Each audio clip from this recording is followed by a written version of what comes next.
But it is Alexander Wurz in car number 7 from teammate Anthony Davidson in car number 8. The long and the short of it on the front row of the grid. The silver Audi of Alan McNish is third from Neil Yarni in the black and gold Rebellion Toyota. Let's go racing. 6 hours starts at the line as the lights go from red to green, and the Toyotas and the Audis will be able to charge their regenerative hybrid systems 4 times around this lap. Behind them, battle at the front of the P2 class, going 3 and 4 wide. And that Mark Cole, there's a massive GT battle to look at as well. Yeah, and of course the other thing we're looking at is grip levels this morning.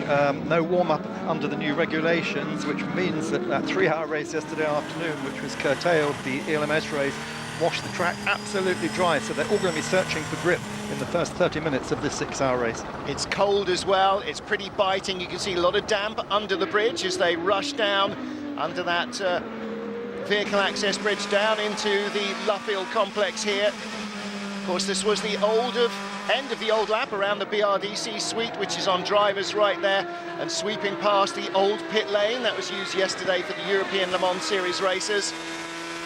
So coming down, first third of the lap now. Big braking area here for Copse Corner. That's one of the regenerative areas for their beg your pardon, no, Stowe is the first of the regenerative areas for their braking systems, for their hybrid charging. Sweeping into the Beckett's S's. Scene of many, many offs yesterday, Mark. The weather was so appalling. The Beckett's S's were basically a lake, and you just sailed across the top of it. It was just aquaplaning. It's just unbelievable conditions. So Toyota leading at the moment, and the thing to notice about these two Toyotas, they are last year's cars at the moment. The 13 car won't be on song until Spa. There'll just be one of them there, but for Le Mans there should be 3 of the brand new cars. All new Audis behind them. They've redesigned the front end, the back end. You'll notice they've now gone to the rear wings, the same as Toyota had, that extension of the wheel arches. So too have Rebellion. Absolutely right. Audi, though, retaining the nomenclature R18 Quattro, e-tron Quattro, so you would think, okay, well, it's called the same, it must be the same car, as has habitually been the way with Audi, but they've now decided that their sports car prototype will be called an R18 from here on in. It is, though, a major generation change. And we're talking, little run out wide there from the second of the Audis. That's Ben Trillier, qualified 5th, up to 4th place ahead of the second Rebellion car of Andrea Bellicchi. Yeah, let's just have a quick word about qualifying. Under the new regulations, 2 drivers each have to do 2 laps, and the aggregate of those 4 laps sets the pole. It was universally disliked here yesterday, partly because the timing went down, partly because of the changing weather conditions. Audi called wrong, they went out on intermediates, immediately changed to wets, whereas everyone else stayed on intermediates, got quicker times, and then went to slicks when the second driver went out. That's why you're seeing this rather mixed grid this morning. Yes, absolutely right. The timing screen couldn't cope, so nobody in the TV audience knew what was going on, nobody at the track knew what was going on, and yet the ACO that run the championship are defending this new format of qualifying as being more exciting and easier for the fans to understand. Yeah, well, what's easy to understand is the car that goes quickest is first, is first, and that's the end of it. Anthony Davidson says he wants to return to pure qualifying, you know, just out-and-out speed. Vincent Beaumenil from the ACO, their technical director, he insists it's going to work. He said, wait for Spa, it won't happen at Le Mans, but then wait for further races. Well, if you're not using it at Le Mans, then clearly it's flawed. You know, you've got 5 hours each day on Wednesday and Thursday at Le Mans to do your practice and your qualifying, and if you can't get an average of 2 laps from 2 drivers in that, then there's no point in doing it in any other form of racing. Now, in the GT classes, we've got 2 forms of GT classes. For those of you who may be new to sports car racing, the cars out front, the prototypes are built from a clean sheet of paper design. They have no restrictions on them with regard to manufacturer's bodywork or anything else. In the GT Gran Turismo classes, these are essentially road-going supercars, highly modified, I mean highly modified for going racing. So you've got the Aston Martins at the front. That's the Aston Martin Vantage V8, their latest GT3 car, Porsche 911s, Ferrari 458 Italias. There you go, there's the lead Ferrari, the 51 car from the AF Corsa team, which somebody has done some maths. They reckon AF Corsa are running no fewer than 40 GT cars in various different championships across the globe this season, which is quite remarkable. Not 40 races or 40 different entries, but 40 separate cars, which is just unbelievable logistics. And what you'll notice on all of them is UPS. It's the generic sponsor for the whole of Ferrari, Formula One, right through Scuderia Ferrari, through all the factory support teams. Just referring to Aston Martin for 1 second, Stefan Mucker leading that, but a great performance by our Eurosport colleague Stuart Hall yesterday. He put their Pro-Am car, sorry, their GTE Am car, third fastest overall of the GTs. He's racing this year, that's why he's not sitting with us here today. Well, see, that's the classic thing, isn't it? They spend a year or so in the booth next to us and they go, no, I've got to get a drive for next year. I can't be putting up with that again. Change for second. Alan McNish moves up in front of Anthony Davidson. McNish in the number 2 Audi, qualified in 3rd spot, gets the run on Davidson. Now, don't forget that the Toyota and the Audi, let's have a look at this pass, classic slipstreaming run down the inside.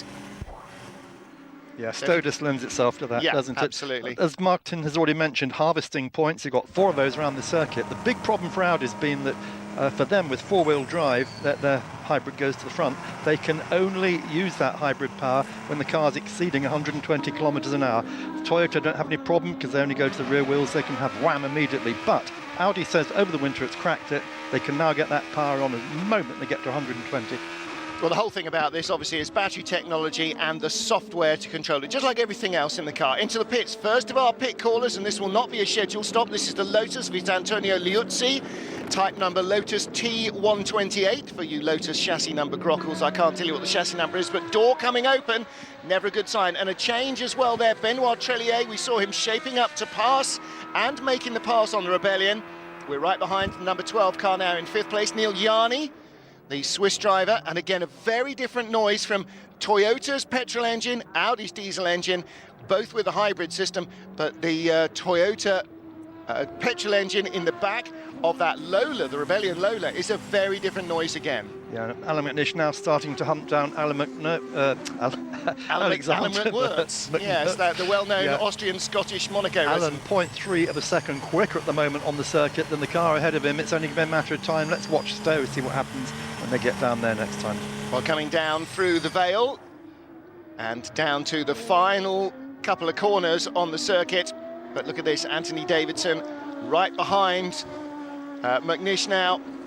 So the lead 3, all in your shot. Alexander Wurz just starting to ease away a little from McNish, and Davidson in the second of the Toyotas, the 3rd car in your shot, trying to close a little past the wing. Yeah, you might be asking where Stracker is. Problems for Danny Watts yesterday in qualifying, and it's potentially going to be the fastest petrol car since they have changed up to larger front wheels to match the rest of the P1s. He put the car in the wall, so Johnny Kane didn't get a chance to qualify. They started from the back of the grid, and as Martin's just pointing out, Johnny is now up to 11th place, yes, and he is in that, well, 11th place actually only makes him 5th in the LMP2 class, but that from 30th on the grid, so not a bad opening couple of laps. That's going to be some good onboard. And he's just passed the number 35 Oak car to go 10th, so yes, Johnny on a charge in that all-new front-ended HPD Honda. Well, leading the LMP2 class as we ride with the Rebellion racing car of Neil Yarni in 4th place, leading LMP2 in 7th spot is Antonio Pizzonia, the Brazilian ex-Grand Prix, ex-IndyCar, ex-you-name-it driver, having a really good run at Silverstone. Olivier Pla for Oak Racing in the Morgan Nissan, behind the ADR Delta Orica Nissan, and 3rd in LMP2, G-Drive with Mike Conway, another ex-IndyCar driver. Meanwhile, we're seeing weaving on the straight. Does that driver's trying to find grip in tyres? 32, that's the Lotus. 49 and 41, that is a position battle further down in the LMP2 class. 49 is the Pecom racing car of Nick Minassian, and 41 the Greaves motorsport car of Tom Kimber-Smith. Greaves had a dreadful time yesterday in the European Le Mans series with their car. It got dumped to the back of the grid for tyre infringements during qualifying.